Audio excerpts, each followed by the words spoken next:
सूर्यदेव अपनी लालिमा बिखेरते हुए पश्चिम दिशा में अस्तांचल की ओर बढ़ रहे थे। चारों ओर आकाश में सुनहरी आभा छाई हुई थी। समुद्र की लहरें, जो व्यक्ति श्रद्धा से संध्या दीप जलाता है, पूजा की ध्वनि वातावरण को पवित्र बनाती थी। उसी दिव्य भूमि में एक अत्यंत ज्ञानी, तपस्वी और धर्मशास्त्रों में निपुण ब्राह्मण रहता था, जिसका नाम सुदर्शन था। सुदर्शन का जीवन ज्ञान का प्रकाश स्तंभ था। उसने वेद, उपनिषद, स्मृतियाओं, आरण्यक और ब्रह्मसूत्रों का गहन अध्ययन किया था। धर्मशास्त्र के प्रत्येक सूक्ष्म नियम की उसे पूरी जानकारी थी।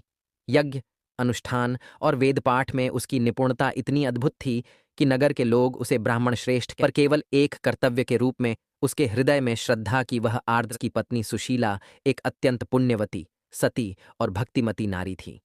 सुशीला का जन्म ही मानव भक्ति के लिए हुआ था।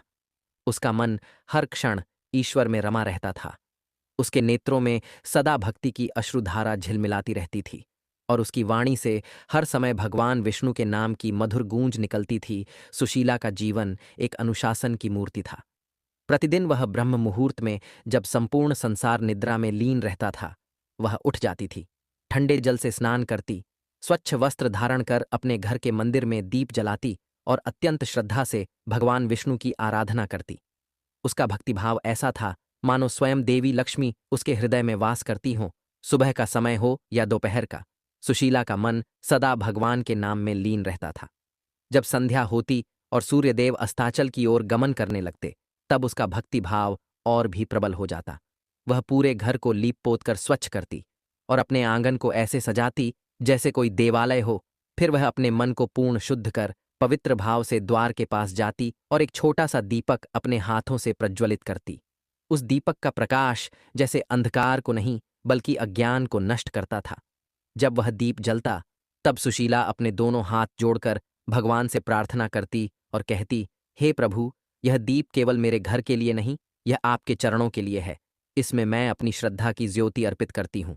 मित्रों, आगे भगवान श्री कृष्ण कहती के छोटे से दिए में तिल का तेल डाला, रुई की बाती बनाई और अपने नेत्रों को बंद कर भगवान का स्मरण करते हुए दिया प्रज्वलित किया।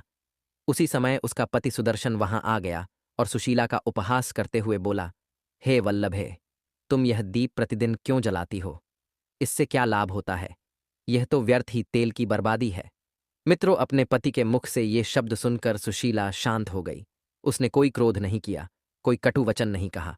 वह धीरे से उठी और अपने पति के सम्मुख जाकर अत्यंत विनम्रता से बोली, हे स्वामी, यह दीप केवल तेल और बाती से नहीं जलता, यह मेरी श्रद्धा से जलता है।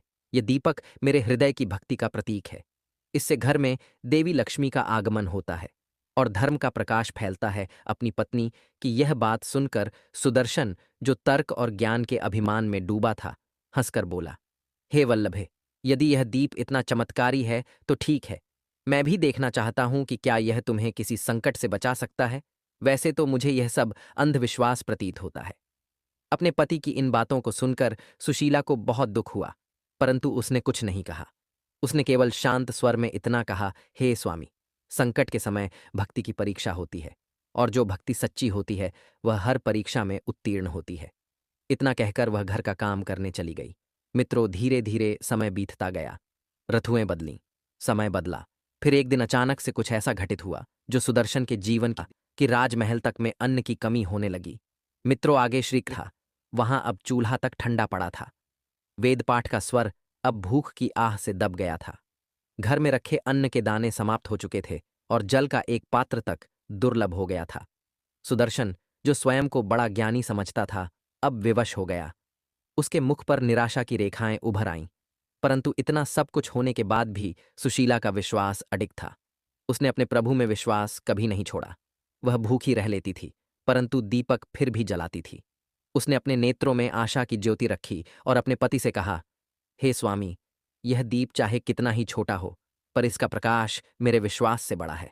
जब तक यह दीप जलेगा, हमें कुछ नहीं होगा। मित्रों, वह हर संध्या उसी प्रकार द्वार पर दीप प्रज्वलित करती रही।